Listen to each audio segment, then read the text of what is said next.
Blackie didn't want me to possess any proof that I was ever in the band. And Don Atkins Jr., who took the first promo shots of Motley Crue, did a photo session with us. Now, if you're going to deny that a guy was in the band, then why go through the trouble of scheduling, a photo session? If you're happy with the band lineup, you're going to take pictures, then why deny that the guy was ever in the band? You see? It's like, UFO documentation, conspiracy evidence. There's the demo that I played on with them, which is, about half a dozen of the songs that wound up on the first album. And my bass playing style is very different from his. Mine's a lot more melodic, and he plays it real simple. So, I mean, there's documentation and evidence. So when he was letting me go from the band, he says, I don't want you to be able to, you're not possessing any proof, any photos or anything that you were in the band. And I couldn't figure out why. I mean, why not add it to my resume? And when he went out and came back and found out that I took the negatives and went to have some prints made, he went ballistic. And he started demanding all these pictures back. But luckily I had some put on the side. And, maybe he knew that someday it would come back to haunt him and be a thorn in his side. He'd have to explain it. And I had put him on the spot in front of a couple of people, some witnesses, and he admitted that I came up with the name of the band and that I was in the band. He goes, yeah, well, you know how that's not how the game is played. You got to play by the rules. I said, what rules? You're making up your own rules.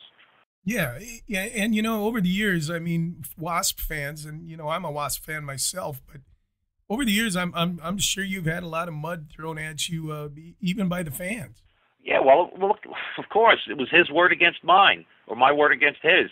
And since he was in the spotlight, who are they going to believe? The guy who's not in the band anymore, or the guy who's running the band? Now, it started to change a little bit after I got into Steeler. And the night that we played with Vandenberg at the Roxy, there was an intermission because we did 2 shows that night. And who comes walking up the stairs backstage but Nikki Sixx and Blackie Lawless? And I said, well, cool, it's nice to see you guys. What's up?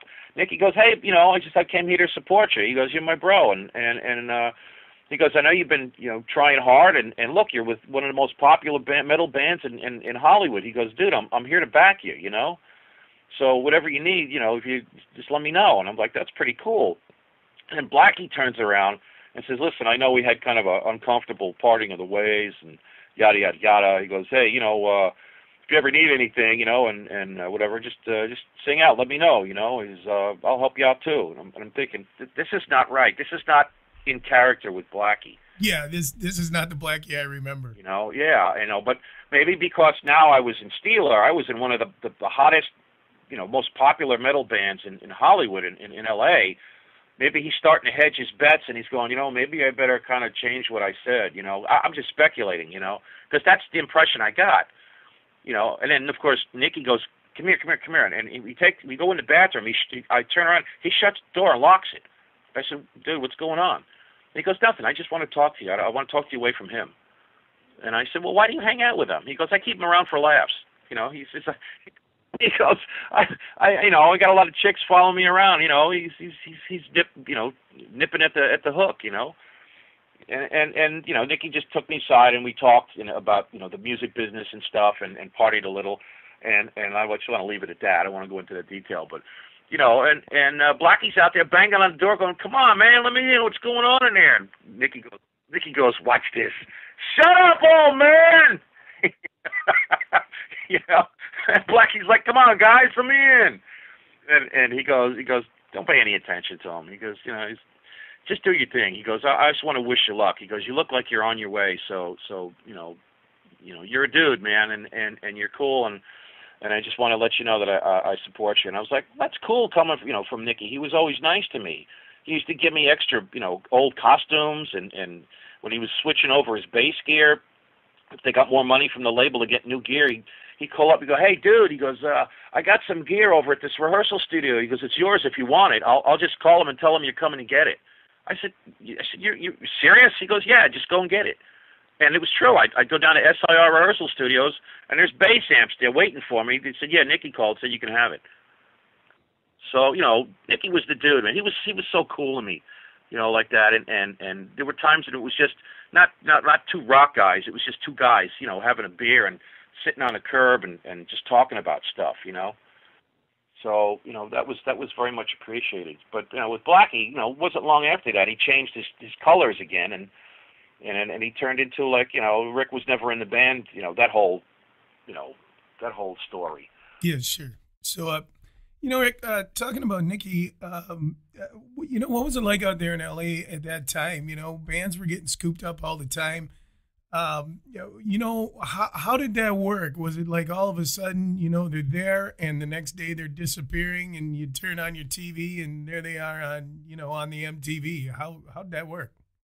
I don't know if I call it disappearing. I mean, everybody worked hard to get to where they were at, and you could see, marking their progress as they went along. It's like a fire. It just catches on, and the next thing you know, they're big. So were they just like out on tour and then you didn't see them again, or did they come back around every once in a while? Did you get to hang out? Yeah. If they were in town, they'd come and hang out. They would, they would, if they were in the studio or something, and you just happen to bump into each other or something, or near the studio or at a club or something, and they'd say, hey, we're over at such and such studio. Keep it on the down low and come on over and hang. And that would be cool. So you get to go hang with them in the studio. And as I said, SIR, which was Studio Instrument Rentals, was a huge facility. They had several locations around Hollywood. That there were sound stages, and they would rent equipment and road crews and stuff like that. Steeler used to rent from them. And so when I had my band Sin, and we'd have time over at SIR, Motley Crue was rehearsing there. And Nicky would see me and he'd say, hey, listen, the record company books us for 24 hours straight. He goes, by the time we get up, get in there and play and go out and eat, he goes, we don't even want to use the rest of the time. He says, well, you go in there, you can use up the rest of our time. It's already paid for. And I was like, serious? He said, yeah. And so Motley Crue would give us their leftover time that they weren't going to use and come back in and hang out and watch us while we rehearsed. And they said, yeah, you guys are pretty good. You're heavy, and you got really good songs. Again, Nicky's like patting me on the back and saying, you're doing good, dude. You're doing good. I really like where you're going with all of this. So, there were moments like that, even though they were stars and they were moving on up, they would still look back and say, hey, you know what? You're doing good, and give you a little, thumbs up or pat on the back for support, which was very cool. Not everybody was like that, but, some of them were, and if you're nice to them and maintain nice, then they're nice to you. Sure. I just watched the Decline of Western Civilization, the metal years again.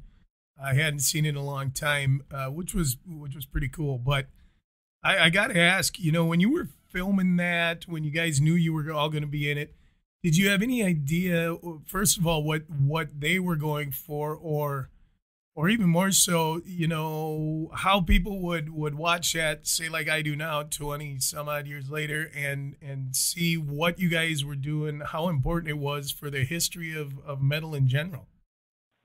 I had absolutely no idea what Penelope was looking for when she was putting that film together. Looking back, in hindsight, it's easy to see that, it's kind of like a mockumentary, like Spinal Tap. She was looking for the dirtiest, darkest, most debauchery type stories, that kind of showed the ridiculous side, the silly side of the music scene in Hollywood.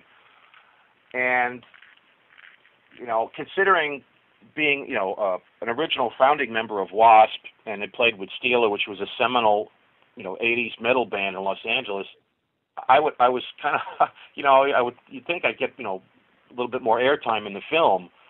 Maybe Penelope's research team people didn't do that much background information, but I was more popular, or at least well known as say London. I'm not putting London down, but I know Nader. We're friends.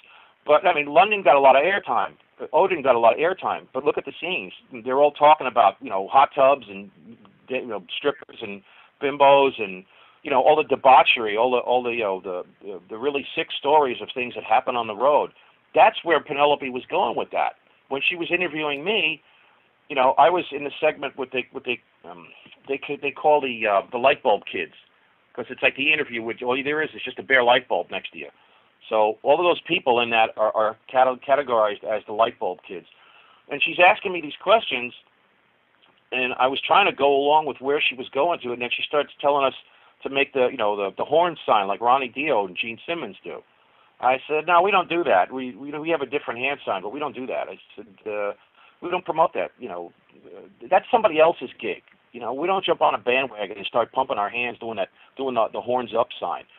That's for Ronnie, that's for Gene. Other people do that, but we don't do that. And I guess maybe I was too clean or something. My stories weren't full of enough raucous debauchery to bring any more out of it. And I didn't have a full band together at the time. It was just me and a singer.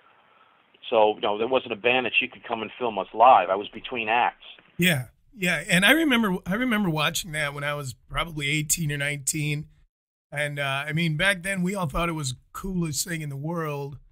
But now that I'm considerably older than 18 or 19 and I watch it, I guess I see it in a different light. The film's not so much about what we kind of thought it was back then. It's not so much about guys trying to make it as it's almost making a parody out of what everybody was doing at that time. Right. Yeah, it was like sophomoric humor, with long hair and loud music and surrounded by strippers and looking back, yeah, you can definitely see that now. But sitting there in the theater on the opening night with the whole bunch of us that were in the film, and we're all sitting there, and obviously you can't mention that movie without the infamous Chris Holmes in the pool scene. And we all sat there with our jaws open, going, "Oh my God!" It was just we were all like shocked and sad to see Chris like that, And then here's Ozzy Osbourne, kind of like that, but making fun of it. Then you got Alice Cooper who's being serious, and Steven Tyler who's being serious. So, who do you listen to? Where do you draw the line on that? Well, I guess looking back on it for me, I think here's a movie that could have been about a bunch of kids who are really dedicated to what their dream is about, really trying to make it, and instead it turned into a film about basically a bunch of arrogant kids running wild, hanging out on the strip. Yeah, I think Data would agree, but by looking right into the camera and going, "Kids, watching this movie, don't try this at home." Yeah. Just don't come here to LA. Don't do this. It's not good for your health. Don't do this. Right. Here you go. Why don't we shift gears here for a little bit, man, and then talk about Steeler for a little bit. You're out there in LA. Why don't you tell us how you landed that gig? Let's see. Okay, I was at a Wasp. I was staying with a bunch of high-class call girls. They let me stay on their couch, and I was like the houseboy. I'd clean up the house, do the carpets, the dishes, and they'd help give me a place to stay, and then a place to stash my bass, and it was right up the street from the whiskey, and right across, about 20 feet across from our apartment door was where the guys from DeMalls were living, the Chicago band DeMalls. Right next door was where Nicky and Vince were living, and until everybody moved out, it was just Nicky. It was kind of a rock and roll party building, more or less, and so I started to network and become friends with a lot more people, and then enter back into the story that guy who gave my picture to Blackie originally. He says, "Hey, we got an apartment over in by Cantor's Deli, which is like a famous Jewish deli. It's everybody goes to eat there after the clubs." And he says, "We got an apartment there, me and my girlfriend, and it's a one bedroom, and we already got the bedroom. So if you want to be a roommate, you get the living room." And I went, "Okay." So I moved in with them. I had when I first got to LA, there was a company I was working for in Manhattan. I worked in a marketing research firm, and I told them that I was going to be leaving, to go to Los Angeles for some business. And they said, "Oh, well, we have a sister satellite company there in Century City. If you like, we could set you up and you can work there. It's like transferring." I went, "Very cool. That would be great." So I got the recommendations from the office manager, and I would be able to stay continuously working in marketing research. And when I got to LA, I contacted the company, and they said, well, we don't have any openings. And I said, it was under my understanding from the office manager in Manhattan in New York that you guys could find an opening and let me get in. And they said, we can't do that. We don't have that kind of opening. And besides, that company in New York is they're not it's like a cousin more than a sister satellite company. We have the same name and some of the same people, but we're kind of a little bit different of a company, even though we're still marketing research. In any case, I had no job. So that's why I was living hand to mouth when I was with Blackie, and for the first time in my life, having to resort to stealing cheese from a supermarket in the middle of the night so I could survive, and like that. So this guy, with his girlfriend, got the apartment, and oddly enough, the job opened up. Finally, the position opened up at that company. So I had a day job. I was taking a bus back and forth from Hollywood to Century City, and I was working at the marketing research firm.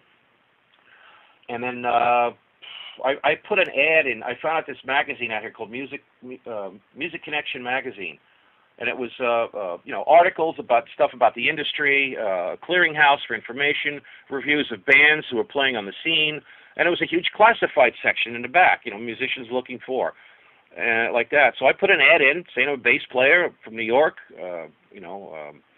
and I played with Wasp, and I'm looking for a band, and yada yada. I don't remember exactly. I have it laying around here somewhere. I got a call from Ron Keel, of all people, and he calls me up and he says, I read your ad. He goes, it's probably the most professional ad I've seen in the whole bass player section, so I wanted to call you up and talk to you. And we agreed to meet, and I went to his studio, or with a rehearsal place. It was in a really, really bad area, too. When Steeler came out from Nashville, the original lineup, they were living in a bunch of gutted-out buildings, storefronts. All the walls were down between each other, so it was formed like one huge area, a common area, and then it was like a little kitchen area off to the side, and very Spartan. I mean, roaches everywhere. You could hear them marching at night. It was a bad area. We were like, the only white guys in the neighborhood, that kind of neighborhood, So it was a real poverty kind of thing. But I went and met with Ron, and we got to talk, and I told him I knew the guys in Kiss, and he immediately perked up because he loved Kiss, and like that. So he gave me a demo tape. He said, "Here, learn these songs. If what I hear is as good as what you're telling me, then we'll take it from there." And I said, "Okay, very good." I took the tape back to the apartment, and I was practicing with it, and I learned the songs. I came back, and I sat down. It was just Ron and I. The drummer, Mark, was out of town. And what happened was Ron said he had, sacked the whole band. The band he came out with, he let everybody go. So he got a new drummer, which was Mark Edwards, and it was him and Mark, and they were reforming the band. And I said, okay. Well, I sat down with Ron, and we went over the songs, and he was obviously happy with them. And I said, when I used to watch the guys in Kiss, there was a guy named Sean Delaney who taught Kiss everything they ever knew on stage, all their theatrics, all their choreography, all their moves. I said, I was a friend with Sean, and I got to, know him. And he taught. Ron was like, cool. Well, let me know what he got going. And I showed him some of the. He remembered seeing Kiss and the moves. And I said, well, they did it like this, and they did it like this, and they did it like this. This is the stuff that Sean taught them. And he also worked with another band that was like Kiss that never got off the ground. We're called Spike. It was a three-piece, metal band. It was like Kiss, but three-piece, a different kind of makeup scheme. And I said, Sean taught them the same kind of choreography. They were going to be like a follow-up to Kiss. And, so Ron and I hit it off pretty well. And he liked what I was doing, I guess, on bass. I added a couple of things here and there, kind of, didn't change his song, but he liked it. He said, Mark's coming in a couple of days. We'll pick him up at the airport, and then, we'll play three-piece, which we did. Mark came in. He looks at me and goes, so you're supposed to be the new bass player, huh? Very distant. It wasn't like immediately warm. And I can understand why. I mean, you don't want to get too chummy with a guy that, you might have to tell him, it ain't working. So we rehearsed three-piece, Ron, myself, and Mark, and it sounded good. It felt good. And Ron seemed certainly happy with it. There was never a question about my playing. until Mark and I sat down. He said, "You know what? There's a little bit issue with your meter. I'd like to work with you on." And coming from playing 6 nights a week in clubs in Jersey and upstate New York, you don't really worry that much about the meter. I mean, you worry about the meter, but I mean, you play the songs that somebody else already recorded, so you're playing other people's music. So I didn't really notice that there was much of an issue with my meter with the drums. And Mark sat down with me and really had me listen to the finer points of what the drums do and how that interlocks with the bass, like gears in a machine. And I started to hear something that he was talking about. So it got to Ron would leave, and it would just be Mark and I, and we'd rehearse. We'd go over the songs, just him and I together. No guitars, nothing. Everything was in our heads. And that's where we started to work out all the accents and the kicks and the stops and the catches on the cymbals and all these, and we got to be really tight, Mark and I. So we really worked on making a very strong rhythm section for Steeler. And this way, Ron would just come in and lay down the songs on top of that, and that's how we rehearsed. And now the next point was finding a guitarist. And that's when, Ron talked to Mike Varney at Guitar Player Magazine, and he says, "Listen, we need a guitar player from hell. Can you recommend anyone?" And one of the people he recommended was Yngwie. And that's kind of where Yngwie came from, through Mike Varney.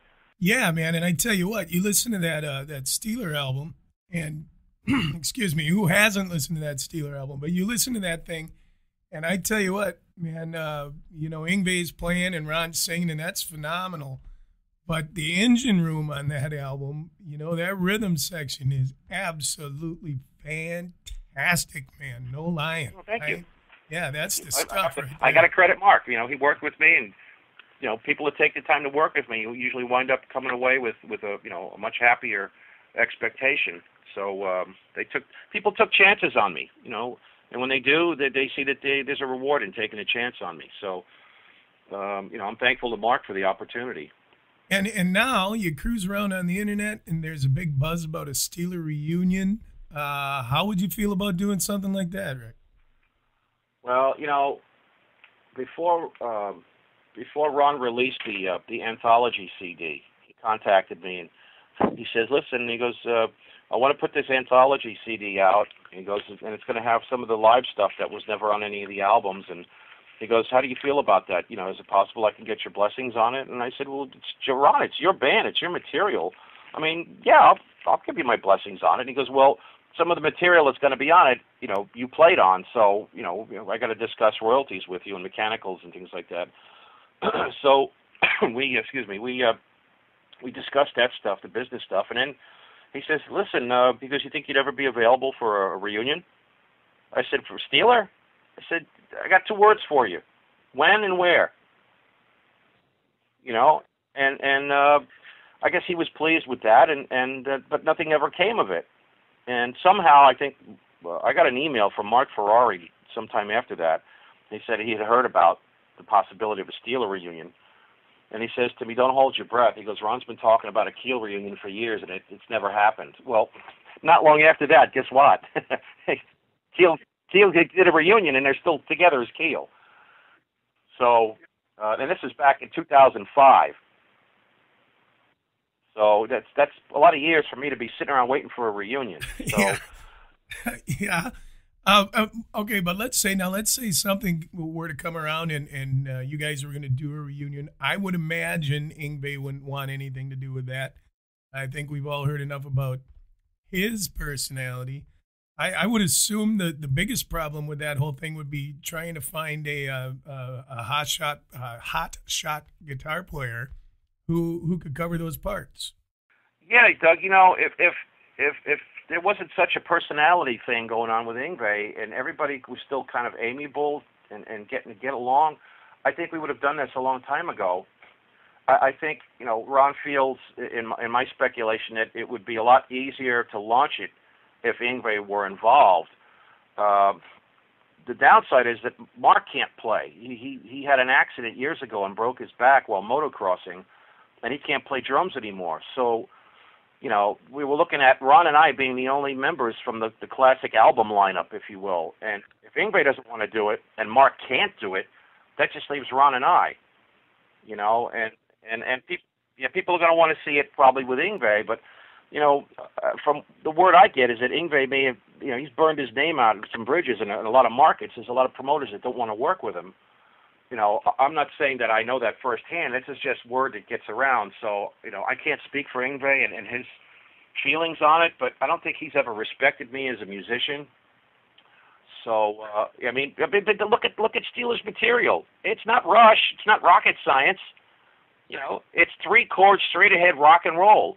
Anybody could play that. So, if I was the guy that fate and divine intervention deemed to be the bass player for Steeler, then there must have been a reason for it that put me on the map. So I shouldn't be chastised because, I'm not playing Geddy Lee, Billy Sheehan riffs, because that music doesn't call for it. That's Yngwie's job, So, if a reunion happens, great. I'm all for it. Of course, the conditions would have to be right. I'm not just some new side guy anymore. I mean, I've gone on and made my own path, and I've got my own thousands of fans around the world, so things like that need to be taken into consideration. Let's just say that I'd rather prefer it to be really friendly, all on the table. You see incidences in the music news like what happened with Bill Ward and Black Sabbath, and you just hope that never happens to you. If a band you're in does a reunion thing, I wouldn't want to go through that kind of situation. I don't deserve that, but the fans deserve it. That's who it's designed for. That's who's most important in all of this. Bottom line is, it's the fans. And the fans want to see and hear what was on that first album. Oh yeah, and over the years, that album has sold a hell of a lot of copies. Do you know? It's not officially certified, but it's gold.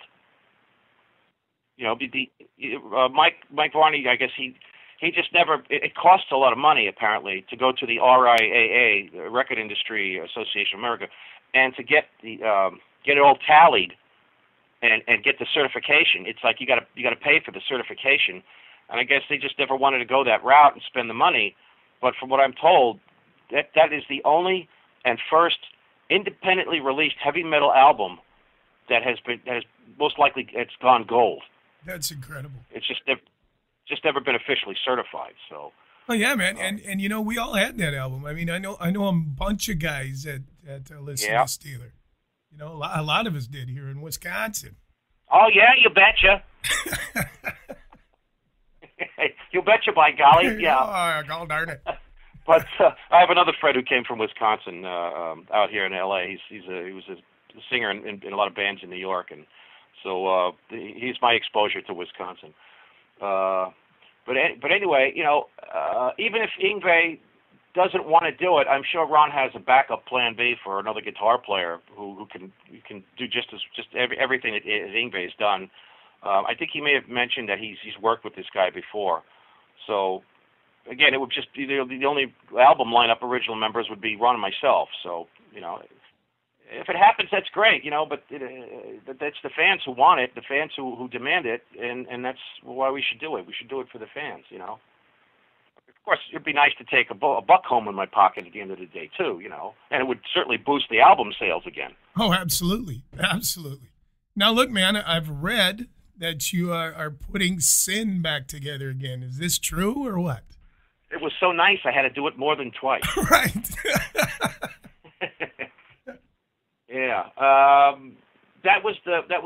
Well, I made a name with Wasp and Steeler, but Sin was my baby, and that's where I really established myself on the map after Steeler. Unfortunately, as happens, you have chemistry differences and personality issues with various band members, and then of course after the bands break up, stories emerge. People have revisionist history of how they remember and interpret what happened and what went down. And it's a good thing I documented a lot of this because if I didn't, then it would be, again, it's your word against somebody else's. But when you got the proof, then there's not much they have to argue with. They don't have that much ammunition. So I went from one lineup to another, and then the next lineup was better, and then we get close to doing an album and a deal, and then again chemistry stuff falls apart, management gets involved, and then you got your producer ripping off your songs and giving it to the other band that he's in, Dana Strum, Vincent, Sure, Dana Strum and Vinnie Vincent got you on that one, right? Yeah, I walk into the recording studio, and there's Vinnie Vincent sitting there at the board with Dana. Hi, Rick, how you doing? Hey, I like this song, On the Run. Is there any chance maybe we can re-record it and have you involved? Yeah, okay. What do you mean by involved? Can you define that? Well, we'll talk about it later. Oh, okay. I never heard anything later until his album comes out, and then I hear Let Freedom Rock, and there's On the Run. Yeah, it wasn't enough for him to steal your song. Then he had to come around a little later and steal your look too, right? Well, there is a similarity. I mean, I have pictures of us together out of any kind of stage makeup, just like hanging out pictures. We look nothing alike. But then if you put his stage look together in a picture next to mine, it's like, what are these guys, clones? Then there's the wig issue, which we won't mention. But at any rate, with the advent of Facebook, in my observation, it seems like I'm more popular now than I ever was before. And then, with the internet helping bridge those networking gaps that we never had back then, there's a whole generation of people who missed the 80s and want to see that again. So there's lots of 80s bands making reunions and doing shows and whatnot. No reason why I shouldn't be involved. So I got approached by a guitar player that I met when I was in Surgical Steel, and I was doing an album with them in '86, and I played in a club out there called Rockers, and we just got off the stage, and I changed my clothes. I came out, and I started mingling, the meet and greet. I wasn't local from there like the rest of the band, so I was meeting and greeting people and shaking hands. Hi, how you doing? And this one guy remembers back to that day. He says, man, you just got off the stage all sweaty. You came out dressed like a rock star. You came out and started talking to people, and you shook my hand. He goes, I'll never forget that. That guy is now my guitar player.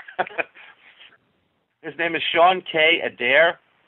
He's a very cool Native American rock and roll guitar player, and his style is a lot different than what Sin material is. But he says to me, you know what? You should get back out there. He says there's a lot of people that would really like to see and pay to see you, kicking the boards again because your material is effing awesome. He says, if you want, I'll be your guitar player. And I'm like, where were you in the 80s when I needed somebody like that? So Sean and I have been rehearsing, getting the material together, and we have a drummer I think that we're going to be working with soon. We'll be rehearsing. The thing is, what's challenging these days with getting Sin back together is that logistically, nobody's in L.A. anymore. Everybody's moved out. They're in Nashville. They're in Arizona. They're in Texas. Everybody's spread out across the map. So it makes rehearsing a difficult challenge. The singer that said that he wants to work with us is a singer that I really like, is a guy named Mike Corday, who was a singer with Michelangelo and Native Tongue. He was our singer in Thunderball. The guy's amazing voice. He's awesome. We get along like Forrest Gump would say, like peas and carrots.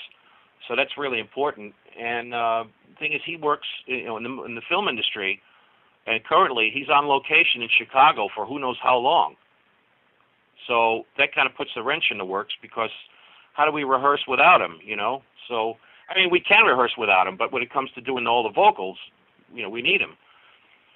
So, there's challenges, which is what's taking so long to get Sin off the ground, is these logistical challenges. My guitar player lives up in Central California, so he's got a long drive or whatever down here, and then you got to book the time, we've got to rehearse, then you got to drive all the way back up again. So, it ain't easy. We're trying to use the internet. We're sending the music back and forth to each other, like that, and as a treat for all the fans, who I want to show my appreciation and support to, in our catalog of the live stuff, my way of saying thank you to the fans is by putting a little bit of my past. So by that I mean I'm throwing a couple of Steeler songs in the set. I mean, if I'm going to be waiting around for whenever Ron says okay, we're going to do it, I want to give them some Steeler songs in the meanwhile. So I wanted to add Cold Day in Hell and Hot on Your Heels in the live set. I want to add a couple of Wasp songs, both from the infamous Wasp demo. Oh, by the way, there was no official release of a Wasp demo called Face the Attack. That was my own personal cassette that I hand drew that name on there. But when the tape got stolen and pirated and circulated around the world, all of the fans seemed to think that that was the name of that demo. It wasn't. That was just my demo. That's how I know I can trace it back to it being stolen from me, was because I'm the only one that drew that on the cassette flap. Anyway, we're going to do School Days, which has a really nice walking Alice Cooper-y bass line. It was one of my favorite songs to play. And a song that Wasp has never played live called Master of Disaster, which, as I said earlier, wound up becoming Wild Child. So we'd like to say thank you to the Wasp and the Steeler fans for all the years of support, and put those in the set for them, because they're going to dig that. And the rest will be, stuff from Sin and Thunderball and Flyboys. It'll be a mixture of some of my catalog. And Rik, one of the things that is really nice, with the internet being around now, is that you can go online. I mean, you can go on YouTube right now and listen to that Wasp demo. So it really sets to validate everything you're saying. I know. I also have to give props to Darren Upton, who was the author of that Wasp book, because when I got on Facebook, I saw that he was mentioning about writing a book about Wasp, and I got to admit, I was a little New York blunt when I first approached him on it, and I said, I suppose you're going to be another one of these authors that's going to write a book about a band that I was involved with and not acknowledge the fact that I was involved. And he says, no, that's not it at all. He goes, actually, I'm glad you contacted me, because I wanted to find out how to get in touch with you. He says, a lot of my interest and a lot of the fans want to know about the early Wasp history from the beginning and even before the beginning. He says, so I do want to interview you. I'm like, well, that's pretty cool. All right. So he calls me up from England, and we did a 3-hour interview over the phone. And he used my stuff, not all of it, but, it's in his book. And then in the subsequent reprinting in paperback, he amended and fixed some things that were erroneous in the first one. But the fact is, this Wasp book now has done so much to change the perspective and the viewpoint, the point of view of how the Wasp fans looked at me. And the reason I say that is because Darren said, it's really interesting. He says, Wasp fans are divided up like this. You got the guys, the Wasp fans who love Wasp from the very beginning up until Crimson Idol. That's one side. Then on the other side, you have the fans who don't like the early stuff. They only like it from Crimson Idol on. So he goes, when your name comes up, there's like this great rift between the fans arguing that you were in the band, no, you weren't. You were, you weren't. You were, you weren't. So he says it's kind of funny because now you'll be in the book and they'll be able to read it for themselves exactly what part you played in the early history in the role of the band. So technically speaking, that makes me an original founding member of Wasp, something I never really thought about until now. So the Wasp fans now that used to be against me have now turned around and began to embrace me. And for that, I am eternally grateful. I walked around for a long time, I'll admit it, with a bitter chip on my shoulder about Wasp and getting screwed. Just like Chris, Randy and everybody else who's been screwed over in that band. I came up with a joking meaning. People say, what does Wasp mean? I said, you see the periods in the word? They said, yeah. I said, W-A-S-P? Yeah. Means we're all side players.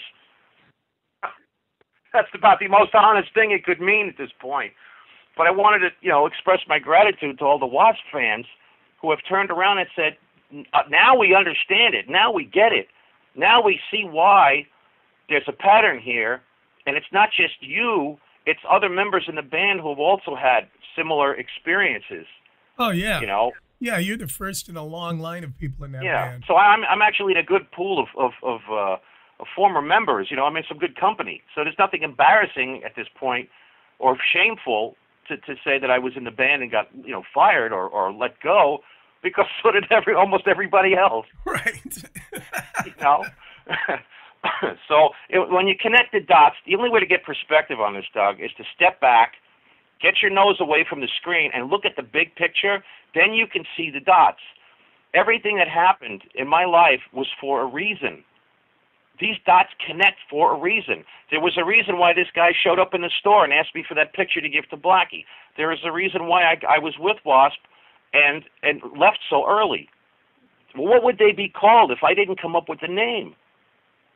You see, I played a role passing through the lives of these other people, and they played a role passing through my life.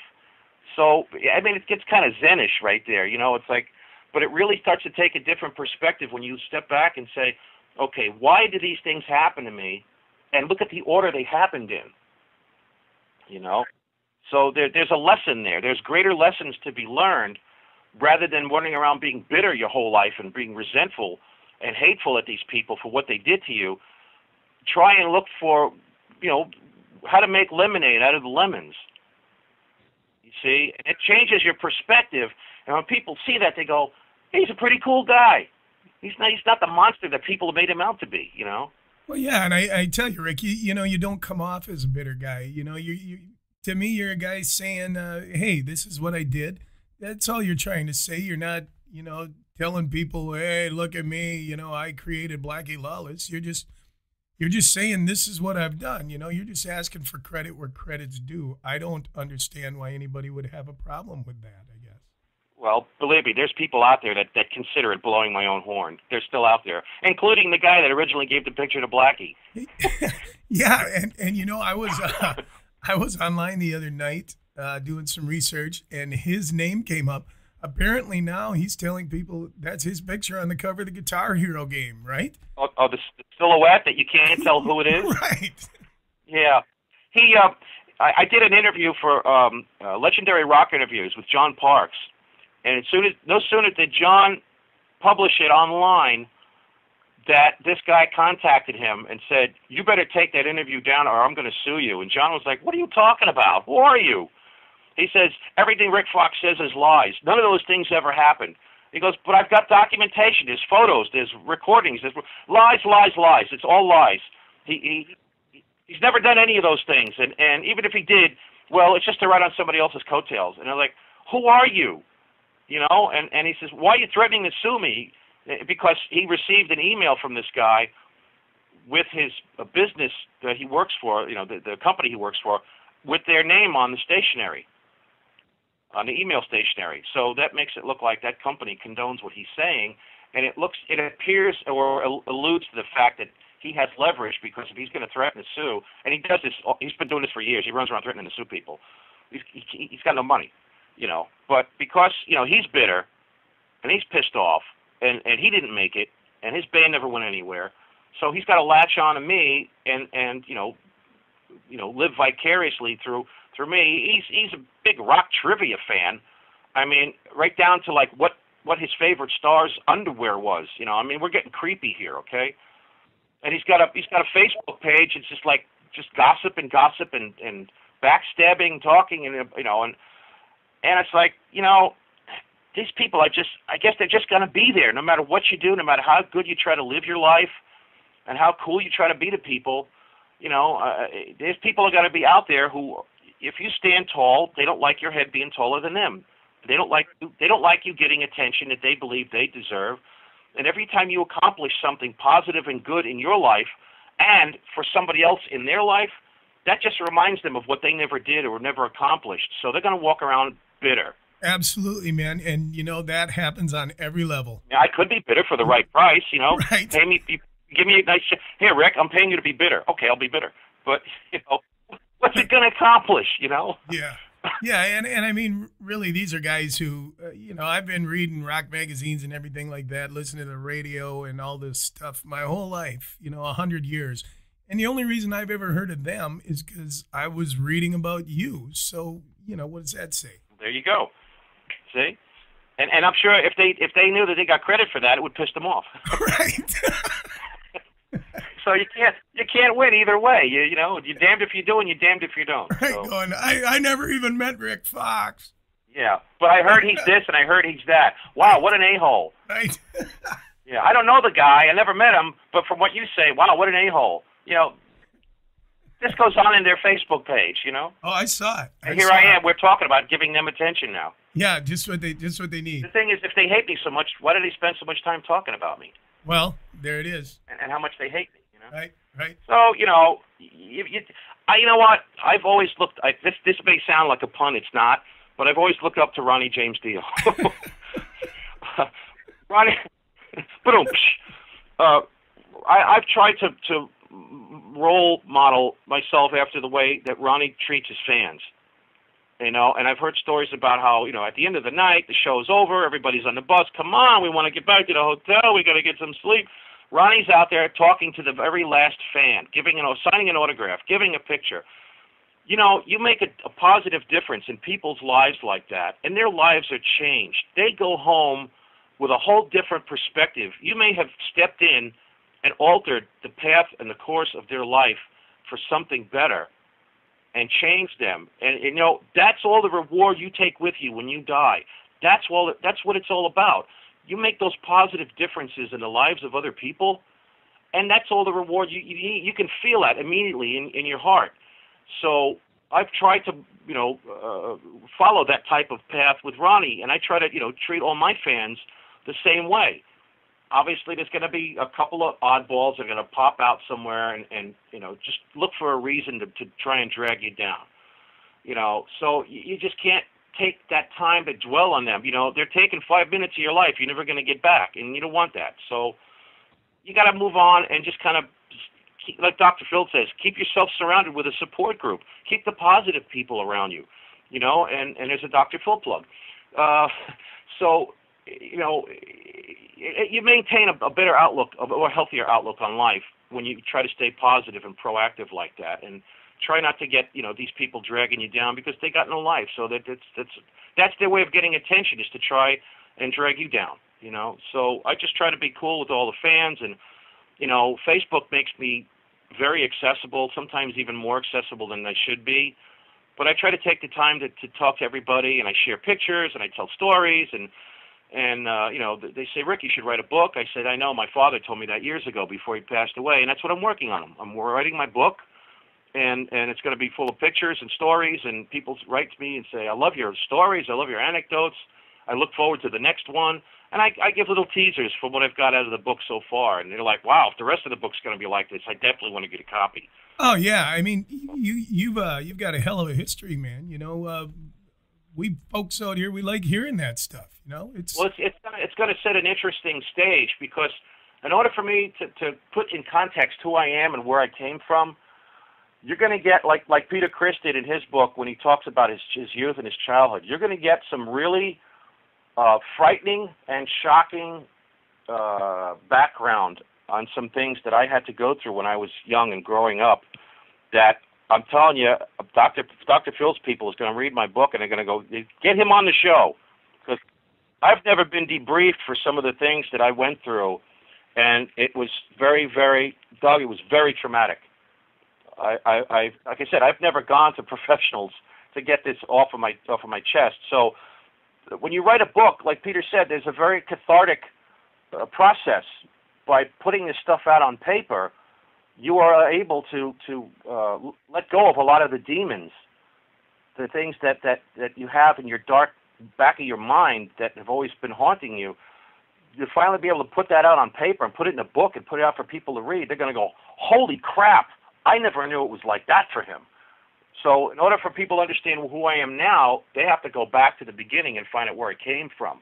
Then once that puts the whole picture in perspective, they're going to go, holy cow, what he's been through, and where he is, or what he's able to accomplish in the face of all of that, you know, it's going to be a real head scratcher. But I'm sure people are going to, you know, appreciate it more. You know? Yeah, and I would assume in writing that book, not only will it help the reader understand you better, I would imagine it helped you understand yourself better. Oh, absolutely. As I'm sitting there typing the memories, I'm what they say, like in horse culture, in equestrian culture. When a horse goes through an experience, and then it remembers that experience, and then when you try to deal with it or train it later on, it immediately reacts to that memory, that recall, if you will. So you're having a recall moment. You're reliving that, and I'm sitting there typing it, and I'm reliving it, you know, and you know, I don't want to go into detail about the kind of emotions that it causes, but it's happening as I'm typing it, you know, and I got to stop and catch myself because it's some pretty heavy stuff that happened, you know. I mean, it has to do with, I'll tell you, it's got to turn the Catholic Church on its ear, you know. Yeah, I mean, no, I wasn't touched by priests or anything like that. This had to do with a nun and the stuff that I went through. And the torture and the trauma of what this nun did to me, I mean, men are going to be weeping when they read this, you know. To put yourself in that kid's place at that time and what was being done to you is just, you know, unthinkable. Sure, because somebody had an agenda with you, apparently, you know. Definitely, you know. I mean, we are trusted, or we trust and are raised to trust figures of authority. You know, when our parents hand us off to the school, you're under their you know tutelage. They're under their care, and when those people of authority abuse that authority, and the things that it does to kids' minds, I know. I've lived it. I went through it. You know, I completely understand about what's this ruckus going on with the Catholic Church. Wait till my story comes out. Holy cow. Yeah, and that stuff affects your whole life. Yep. You know, it's not everybody who can sit there, though, introspectively and go through this and go, you know what?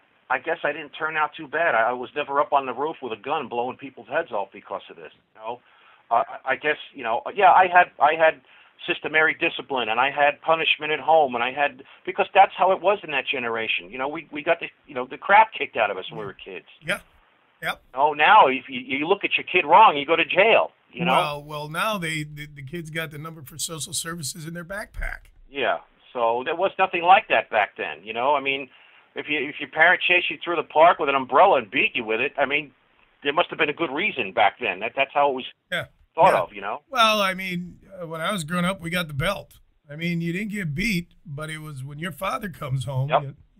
And you know, you didn't do it again, I'll tell you that.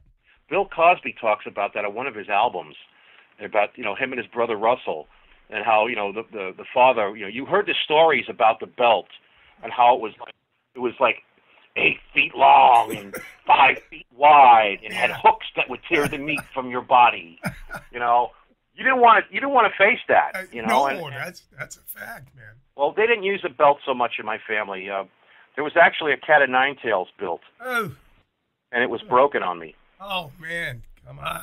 So you get to a point where when you start getting older, and you're able to stand a little taller than the family member who's in your face with a weapon like that, and you're able to take it out of their hand and hold it under their nose and say, "No more, never again."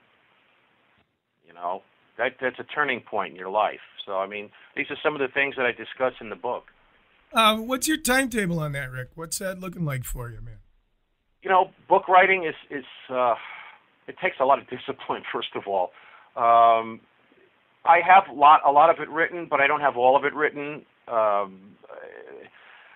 know, what happens is I'll be on Facebook and somebody will bring up a landmark memory about something, and I'll go, hey, you know what? And I'll start to type a memory, and I'll go, wait a minute, that should be in my book. So it's like it's helping me remember and recall certain things, and I'll just take that, and I'll copy, and I'll paste it, and I'll put it in my book.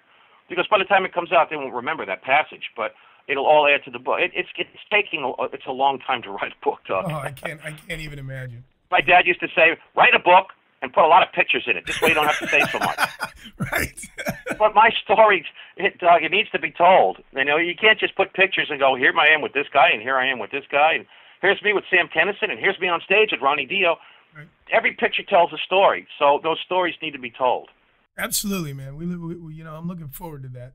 So what else are you doing, man? Are you writing? Are you looking at recording? You know, what can we expect from you coming up? Well, I got to kind of pick up where I left off with what I was doing so many years ago, and you know, revisit a little bit of the Rik Fox catalog, and once we can get out and establish that, and once we get over those humps, then I guess we'll think about, you know, working on some new material. I have a box here full of cassette tapes of ideas and song ideas and stuff that I never really completed or finished. That, you know, I've got a storehouse here of potential, you know, great material, but it's a matter of getting together to record it. Nowadays, that you can do this stuff, at home on a computer. There's like this recorded home thing. You can plug in and play through your computer and record it. Then you send it to the next guy, and he records his track. Then he sends it to the next guy, and he records his track like that. Then they send it all back, and then you mix it, and you put it on a CD, and you release it. It takes away the feel of being in the room, of actually playing with somebody. That inspiration. I miss that inspiration. As I said, I like to work in a collaborative environment. But well, I mean, it's a hell of a lot easier to bounce ideas off somebody when he's standing right there. Absolutely, showing somebody. No, the riff kind of goes like this. This is what I was thinking of. Like, oh, that's what you're talking about. That's the kind of stuff that you need. You need that personal interaction. Yeah, hey, what if we do this? Yeah, that's the stuff. I'd like to be able to do something that. See, there's another little bit of trivia is nobody knows that I play blues harp. Yeah. Because I've never had an opportunity to show it. Well, right. But I play, my first time on a harmonica was learning the harmonica solo for the Grand Funk Railroad song, Inside Looking Out. Nice. Okay, and then Alice Cooper has one of his albums. He's got a harmonica break in I think it's on Killer. It's called Yeah, Yeah, Yeah. He's got a harmonica solo in there. I learned all those solos. I play that. And then as the years go on, I've listened to some blues music, and I've got albums by the blues harp masters, and I listen to this stuff, and I go, I can do this. Then I pick up a harp, and I'm not as good as them, but I play pretty decently. But nobody knows that I can play blues harp, so I'd like to get an opportunity to show that side of something that no one's ever seen or known about. Right on. They're going to be like, holy cow, listen. I'd be like, listen to him blow, man. There you go. I'm literally blowing my own horn. There you go, man. So are you into like a Butterfield, or do you like the real old Sonny Boy stuff, or what kind of stuff are you into, man? Well, Jay Giles is a good one. Sonny Boy is good. There was a band that came out of Chicago, south side of Chicago. They were called the Boys, B-O-Y-Z.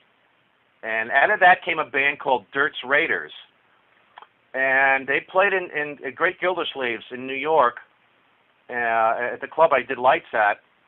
And, of course, I brought my Boys album down there for them to autograph. Dirty Dan Buck was the singer. And they did a song. They brought this guy up. His name was Lowdown Brown. He was from the south side of Chicago. And, boy, I recorded it on a cassette. Man, can this guy blow blues harp. I mean, that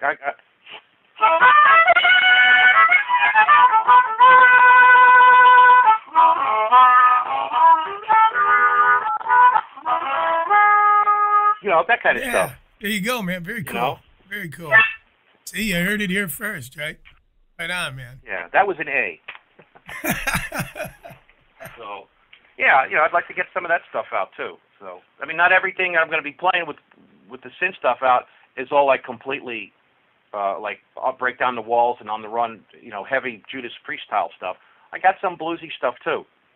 Of course, the Thunderball song I just put out on YouTube, Gypsy Brandy, that shows like a Whitesnake side, and I'm getting really good positive feedback from that. When I wrote it, I used to call it the Whitesnake song because I patterned it after Still of the Night, so there's elements of Whitesnake in that, and that's where we were going with it, and then I wrote the lyrics, and there it is, and so I'm glad to be able to at least get some of this stuff up on YouTube, so people are like, oh, this is what you're talking about. Yeah, cool.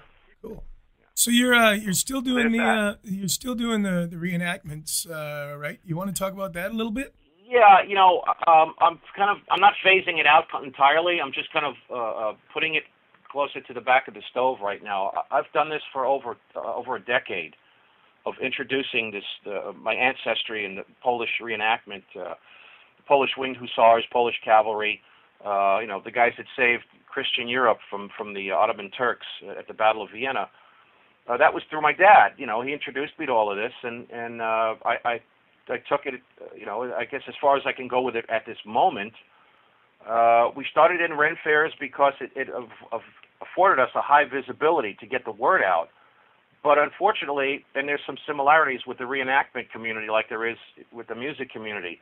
There's egos, there's people who feel territorially threatened, there's people who look at you as competition, they don't understand what you're doing, they don't understand the history behind what it is, so they kind of condescend you, and look down at you because of it, and have that snobby attitude. Not everybody's like that, but we've had more than our fair share of it, so we phased out doing Renaissance fairs, and we started getting involved in doing military timelines, which we're much more appreciated at because you're bringing an aspect of military history to the table along with everyone else who's doing different impressions, from ancient Rome to the Gulf War, and Buffalo Soldiers, War of 1812, Civil War, American Indian War, French and Indian War, and everything in between, medieval, all that stuff. So that's more appreciated in that type of a context. And so I've done that.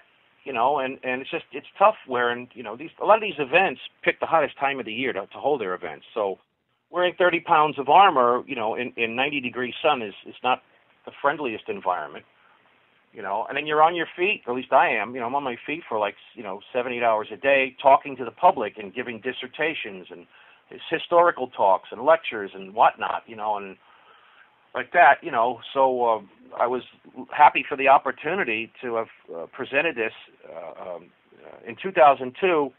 It was the first time that a Polish winged cavalry persona was ever accomplished in not only the New York City Pulaski Parade, but any parade in American history ever. It was never done before.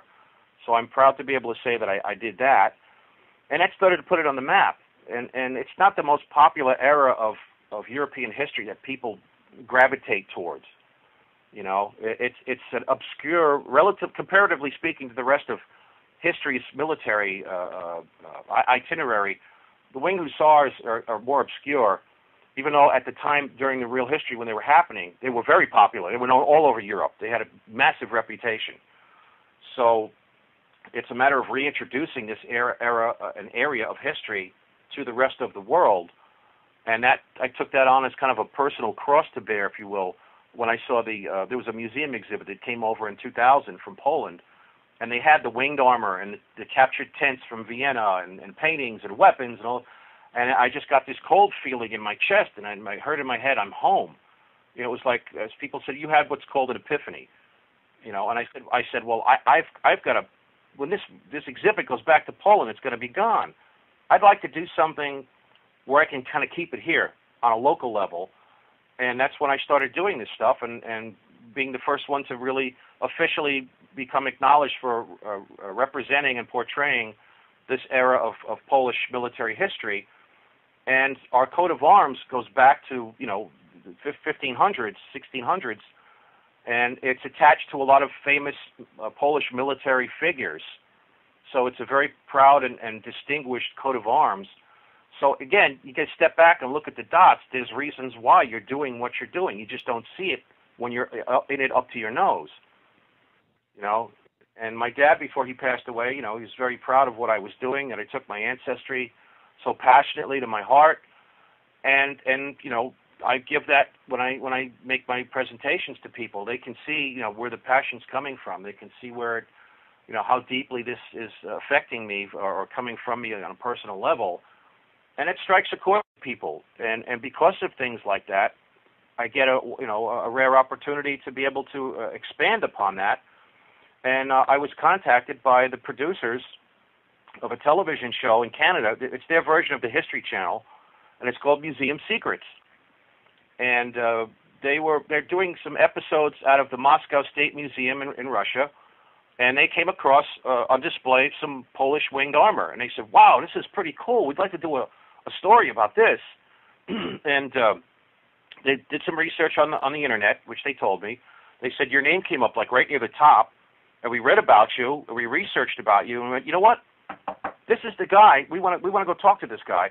So they contacted me last August, 2012, and said, we'd like to come out and maybe film you and talk to you, to interview you on camera, and for this segment of the show. And I said, sure. We worked out the details, and we worked out the itinerary, and we had to push it back to November because even still in October, it was 90 degrees here. I don't want to be in my armor on my horse in 90 degrees. It's not good for both of us. So luckily, the day they showed up, it was a dry. It was supposed to rain, and it didn't. It was a dry, very windy, blustery day. And we saddled up my horse, and I got on there, and we rode around, and they filmed it. And I made some mannequins, which I lanced, and they filmed it. They got the camera on the lance from my point of view, looking down at the mannequin. Then they've got the camera on the mannequin's shoulders. You see the lance coming in to go through it. So, it worked out pretty well, and they tell me it should be, it's for season 3 of Museum Secrets. It'll be on, I guess, the Smithsonian Channel, at least here in the States. It'll be on other channels, too, BBC and other channels around the world. At first, they said it was going to be on in February because they really liked the subject matter, and they're really hot to get it out there. But they've already got a bunch of stuff lined up for March, so we're looking at somewhere either March or maybe April. I don't know. When I find out, then everybody will know because we'll be promoting the heck out of it. So, but these are the things that I like to think that my father had a hand in this, some kind of divine intervention, in deserving to get some recognition and attention for all of this hard work that I put into this, for over a decade. Holy cow!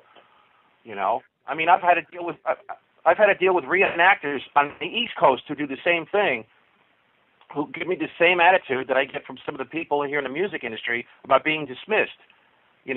First they admit and agree, yeah, you were the first one, and then they turn around and go, no, you weren't. Well, then who was? I don't know. Well, if it's not Rik, who did it? I don't know, but it wasn't Rik. You get that mentality. So my wife and I went over to Poland in 2010. We were featured guests, participants at a huge battle reenactment over there. It was the Battle of Klushin, where relatively speaking, a very small Polish army that was outnumbered 16-1 beat the pants off of a combined army of Russians and mercenaries, Western mercenaries, and won the battle. So they redid that battle reenactment in Warsaw, and I was there as part of it. And I got interviewed, granted some interviews there, and met a lot of the people there. And I said, I didn't know if you knew who I was. Or, oh yeah, we know about you. We've seen your website, and we know about you from America. We know about your music past. We know about what you're doing to raise Polish historic awareness and culture, and we want to tell you that we appreciate very much what you're doing for Poland and Poland's history. And so I was like, wow, that's kind of starting to pay off that way too, So it takes a long time, It takes 10 years to be an overnight success, just like the saying says. Absolutely, man. So that's what I. Cool, man. Hey, Rik, I got to tell you, I appreciate you being on here. I wish you nothing but the best with everything, man. With the book, hey, me too. with the book, with music, with everything you got going on. You're a stand-up guy, man. I appreciate it. Thanks a bunch. Thank you. And I actually have to be sitting down at the moment, but just for you, I'm now standing, so I am a stand-up guy. You are, and man. I do my stand-up like that. Excellent. Well, hey, man, thank you very much for talking with us on the lounge, and I got a big package of Wisconsin goodies headed your way. So I hear, Doug. I just want to say thank you very much, and for taking the time to make this happen, and I appreciate it very much. And like Ronnie would say, good on you. I hope success is in your path as well, and I'll be looking for that package when it gets here. And I imagine we won't have to roll any of those wheels down the road. Well, yeah, it's not that big a package, man. But okay. But yeah, I hope you dig it, man. It's good stuff. That was very kind and thoughtful of you, and my wife and I will. I appreciate it. When she sees it, she'll flip out. She doesn't know about it yet. Well, that's good. You guys don't know nothing about no goddamn cheese over there, anyways. Well, cheese for a cheese. I'm a ham, and now I'll have cheese. There you go. If you can't be self-deprecating, then what good are you? I got to poke fun at myself because you know what? When people try to poke fun at you, if you don't poke fun at yourself, then they win. So if you poke fun at yourself and know how to throw a little self-deprecating humor around, you take away their power of mocking you. So I have to make fun of myself too. I don't look like Punky Meadows anymore. So. Well, thank you very much, Rik. I really appreciate it. Thank you, Doug. Thank you very much, and you have a good one. We'll see you in the funny papers. That sounds good, buddy. Take care. All right, you too. Bye-bye.